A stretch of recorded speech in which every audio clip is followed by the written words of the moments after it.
Welcome to another episode of Family Matters on Foursquare TV. My name is Kehinde Akinlolu. Today we'll be discussing a very interesting topic titled Sex and Sexual Abuse in the Family. Once again, we have in the studio Reverend Temitayo and Reverend Mrs. Biodun Shosonya, who will be discussing this topic with us. But before we continue, we'll go on a quick break. Don't go anywhere. My name is Jamie Rivera. Please keep watching Foursquare TV, and God bless you all. Foursquare TV, live in full. Welcome back to Family Matters on Foursquare TV. As I said earlier, today we'll be discussing on the topic sex and sexual abuse in the family. And Reverend Temitayo and Reverend Mrs. Biodun Shosonya will be discussing this topic with us. Welcome once again, ma'am. Welcome once again, sir. Thank you. Yeah, you're welcome. All right, moving on to the topic. What is sex in marriage? Sex is the physical union between husband and wife that are legally married. It is when you read in 1 Corinthians chapter 7, so you discover that the Bible says to avoid fornication. So let every man has his own wife and every woman her own husband. God actually designed sex between husband and wife for procreation, not only for procreation, for intimacy, then for companionship. Because when sex is good in marriage, many other things will be good in marriage.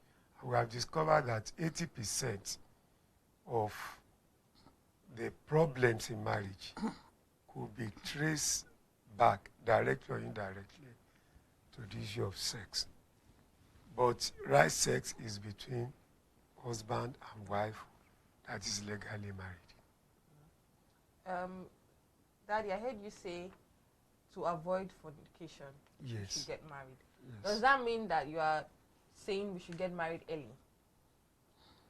Well, not necessarily early, but if there is opportunity, you don't have to wait until when you are 30, 40 before you get married.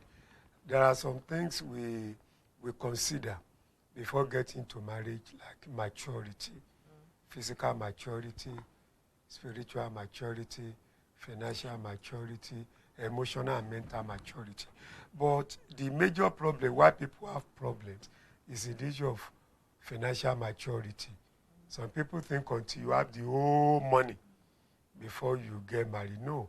As long as you have a job that you are doing, you have finished school or apprenticeship, you have a job you are doing. Yoruba used to say, wípé àti gbéyàwó ò le, owó ọbẹ̀ lójú. Owó ọbẹ̀ tójú yẹn ni the issue of you are working, you have something you are doing that you don't have to run back to your parents when you need any help. So you're able to take care of yourself, take care of your family. To me, that's financial maturity. But what people think of maturity, financial maturity, is when you want to plan a big wedding, you have money to do all those things. No. I used to tell people, if you have money to invite everybody, 10,000 people to as long as you are not owing anything, you don't have any problem. But if you don't have money, do all the necessary thing. 3 aspects to the marriage, which is the legal aspect. When you go to the registry, you obtain a license to come to the church, then introduction and engagement. Then the other one is when you come to the church, you do reception. Church wedding does not cost much. If you have just 12 people to come and witness the marriage, bring them to the church. As pastor, will still conduct the wedding as if you are 10,000 in the congregation. After the marriage, 12 people witness it. Remove your shirt, remove your tie and everything. Get biscuits for 12 people Yes. bottle water for 12 people, open it and give it to people, let everybody go. Carry your wife, go on. Oh, So Honeymoon. it's not how much you spend in the wedding that matter, because that's one thing. And many people, because of that, they will not do wedding on time. And before you know it, they start sleeping together. They cannot contain again. So maturity, as long as you are mature in all those 5 areas, then you are good to go for marriage. okay. All right, Daddy, you mentioned that some people, in a bit to wait for probably financial security before getting married, they begin to live together.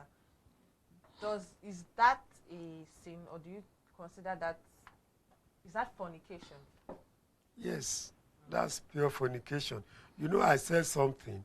Before a man and a woman can be living together as husband and wife, 3 things must take place.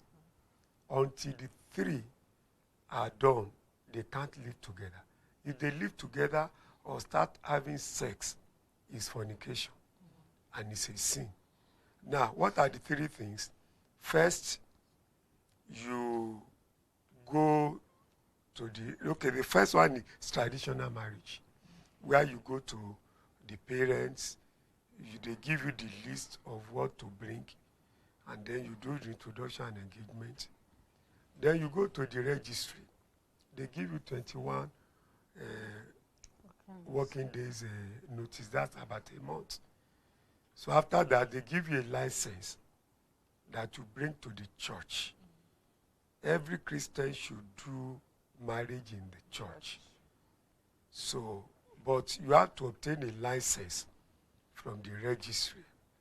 So that is the legal aspect of the marriage, where you bring the license to the church will conduct the wedding, they give you triplicate certificate, you take one, you retain one, you take one to the registry, and the church keeps the other one. Some churches make a mistake of issuing their own certificate. No, it's wrong. That one is not recognized.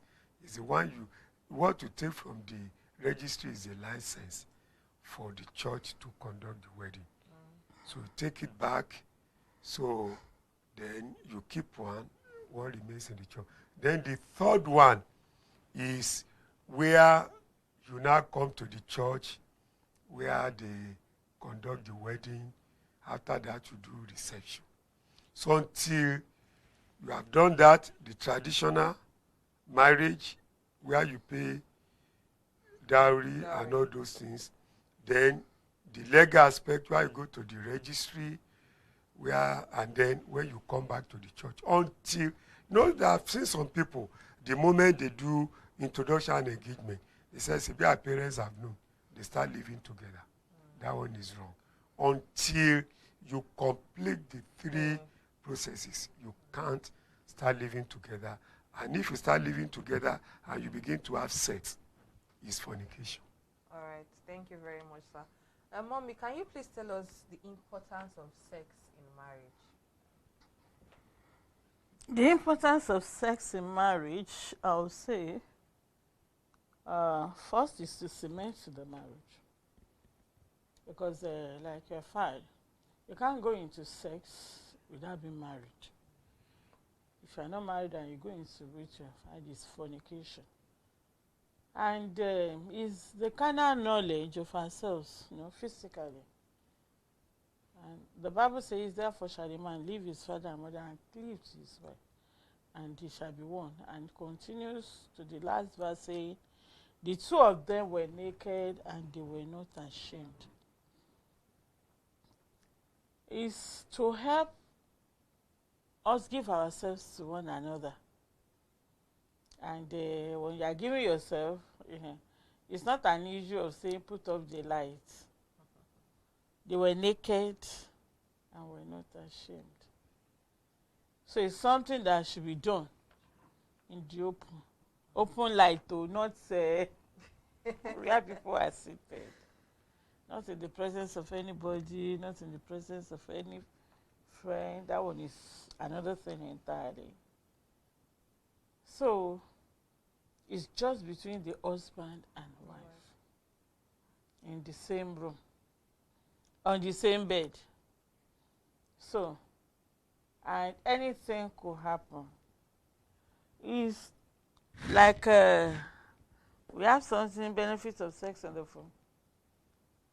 It helps the two of you to giving yourselves to one another. It helps you to relax your bodies. When it is done between husband and wife, there is no fear. Well, say there is no fear in love. Perfect love can set out fear. So for those who are not married, they have a lot of fear. Hey, if you should get to turn to pregnancy, and that has made people to go ahead and sin against God, committing abortion and killing. I think there was a time something was shown, and how the children are being cut into babies, how they cut them into pieces, because you have committed a sin and you don't want that baby to come. You start cut hand. You can imagine the agony. Yes. The baby cannot talk, but then you have committed a big blunder. Because it's between two lovers, not those who are not married and just don't let it turn to pregnancy. And even when it turns to pregnancy, you know the guy, you say, if you cannot find your message, go and look for it. Someone that said I love you will no more longer love again. Yes, yes. So that is the problem with the singles. Mommy, I would like you to, you've told us that, okay, sex is very important in marriage. How often do you think couples should have sex in marriage? Between 3 to 4 times in a week. In a week. That will also depend on the age. And new couples. Okay. For the new couples, in a day, you can have it 3-4 times. Wow. Honeymoon ecstasy. Yeah, when you are in honeymoon. When you are just married. That's the only thing you do. When that's you all you do when you go fall on yourselves. Well, we normally say that take your bed together, clean everywhere, sleep on each other. In a day, as many times as possible. For newly married. For newly married, okay. Then as you are growing, for those who are, go to your work, come back tired or whatever, maybe 3 to 4 times in a week. Okay. You see, we need to help ourselves.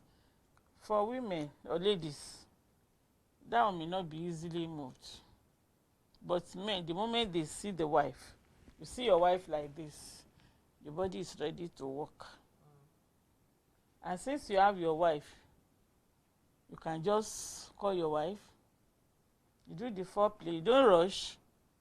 Some people are hurting their wives because they don't do the foreplay. And the foreplay is to make her wait. If a woman is not wet, don't enter into her. Some women, they have told us that they even didn't want to go into it at all because no foreplay. A woman said she has never enjoyed sex for the past 20 years that she has been married. The man will just come, oh yeah. And the dryness in the private part of the woman will be a terrible one. It will be like something, I don't know how to describe it. So there's supposed to be normal foreplay, touching all the touchables, caressing her, kissing yourselves before you go into the action. Okay. Let me explain more the issue of how many times. You see, like when somebody is newly married, like she said, it can be as many times as possible, especially during honeymoon, even per day. But under normal circumstances, for those who are still younger in marriage, 3 to 4 times. Then as people age, it might reduce. It might reduce. The problem is that some people think that sex can make somebody not to be spiritual. It's a wrong idea. Maybe later we'll still discuss more on that, because this issue of sex, the one we are talking about today, is a serious matter. It has caused a lot of problems in the home. Even in the church, we have a lot of wrong ideas about sex. But one thing is that it is God who made sex for marriage.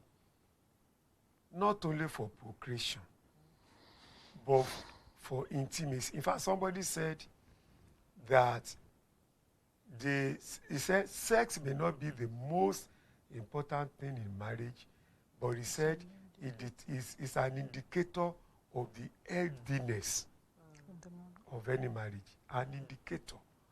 Whether a marriage is doing fine or not, he says sex will determine whether a marriage is good or not.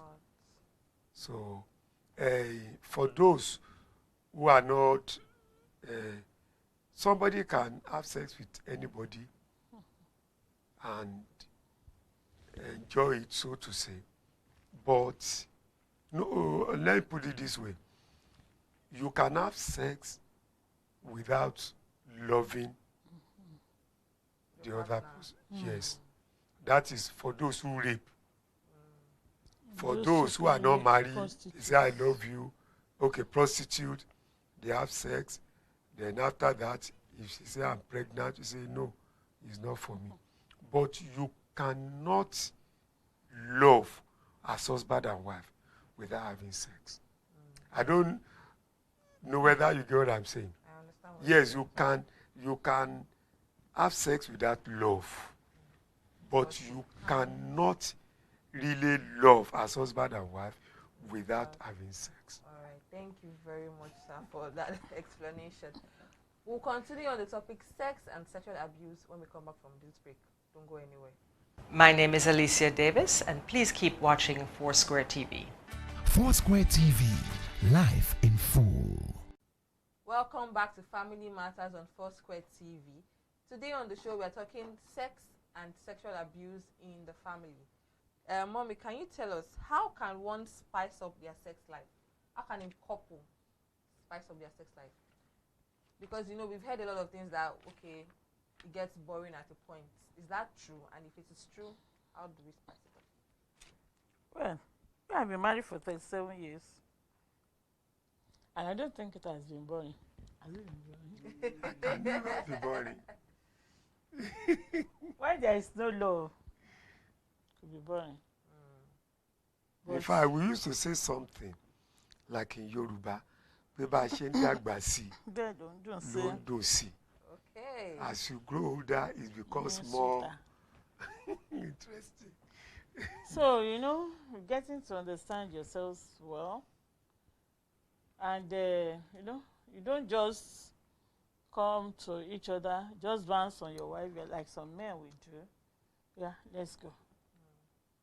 And those men, they are running away from sex because it's not properly done. You have to go for foreplay, touch all the touchables, make yourself sweat, ready for that is, you like a man, you have to play with the breast of a woman, with the private part and all other things. So, and while doing that, everybody is getting ready, wanting it, not just, I don't know what to put it now.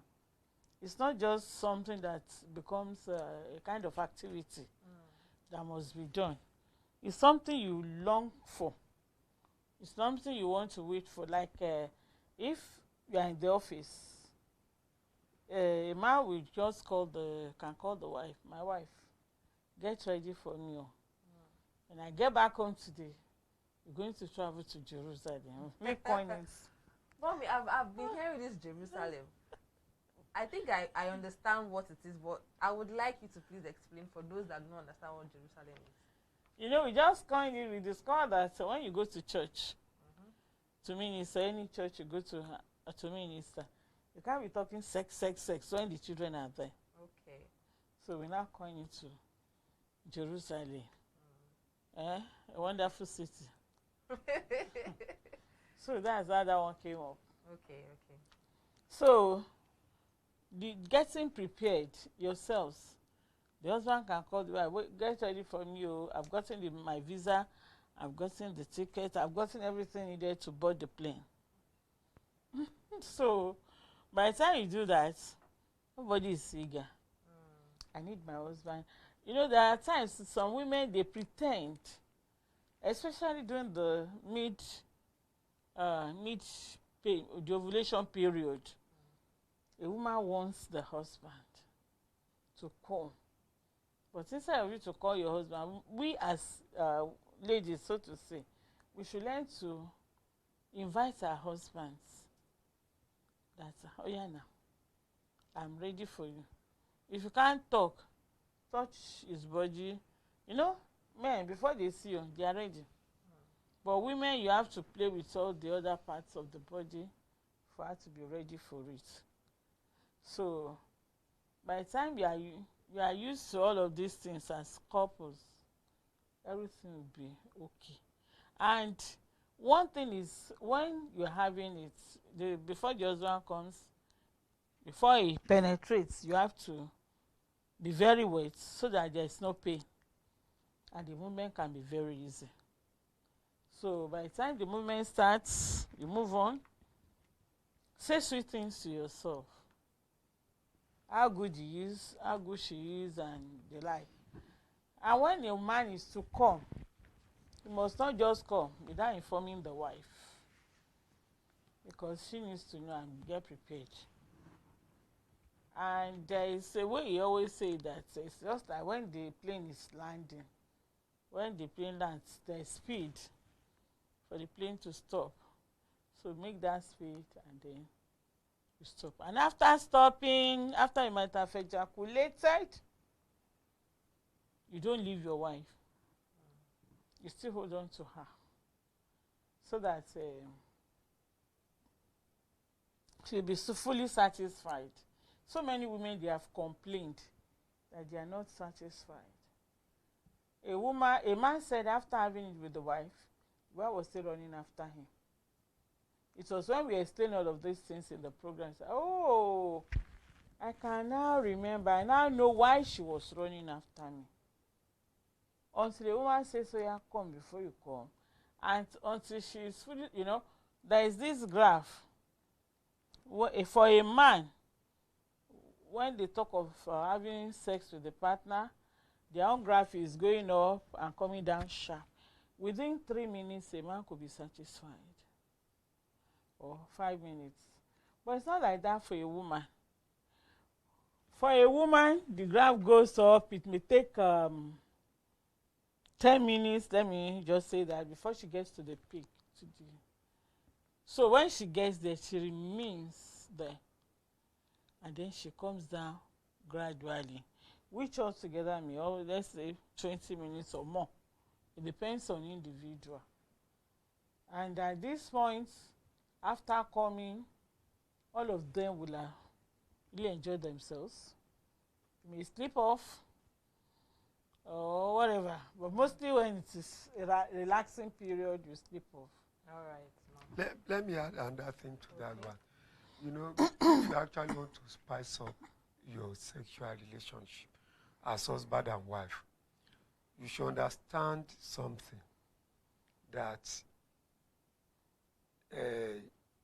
intimacy you must understand what intimacy to a woman is. If a woman does not enjoy, okay, let me put it this way, intimacy to a woman is talking. Intimacy to a man is sex. Now, if you don't make a woman happy, if you don't care for a woman, you only care about sleeping with her, having sex with her, then you can't enjoy that woman. The first thing a woman wants is care. Care for her. You come back from office. You have certain challenges in your office. You come back and you bring it back home. You start shouting on your wife. and you want to enjoy sex with her the next moment. It's not possible. Your wife goes to work, you also go to work, the two of you come back tired. You leave the wife alone to do everything at home. So, and in the night, you said, oh yeah, let's go, let's have it. The woman, the two of you have been to work and you have come back, is the woman who is still doing all the house chores. And the woman is tired. And you say, yes. No, you know, like in our own case, you don't have that problem. If the two of us will go out, either to work or to minister, if you come back, I don't leave my wife to do everything at home. The last question: can a partner deny his or her partner sex? It's not right. He can or she can, but it's not right. It's not right. If there may be many reasons why the partner may deny, but instead of deny, it's better you sit down and talk about it, because it's dangerous. There are many people outside who are ready to offer themselves even free. So if you deny your partner, you are exposing your partner to temptation. And if you read in 1 Corinthians chapter 7, so the Bible says the wife has no power over her own body, but the husband. And the husband does not have power over his own body, but the wife is telling us that you cannot deny your partner. But maybe like my wife said, maybe the man is not satisfying because some men don't even know how to satisfy the wife. It takes a longer time for a woman to actually reach orgasm, and a shorter time for a man. So if a man just comes, just rush the woman like a Russian, and then and then you leave her still rolling on bed for the next 1 hour or so. In African culture, most women don't want to talk about it so that you don't term them to be harlots. So they keep quiet and endure it. So a woman next time may not want to have it because the last time she did not enjoy it. So instead of using that to deny your husband, sit down and talk about it. If it's necessary to go for counseling, go for counseling, because some men don't even know they are hurting their partner. They felt that since they have enjoyed it, the wife must have also enjoyed it. And the woman is not talking. So they can deny, but it's wrong. It's wrong. The Bible does not support denying each other. Thank you very much, sir, for that answer.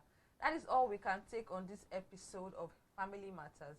But not to worry, we'll continue the discussion in the very next episode. Till I come your way next time, my name is Kehinde Akinlolu.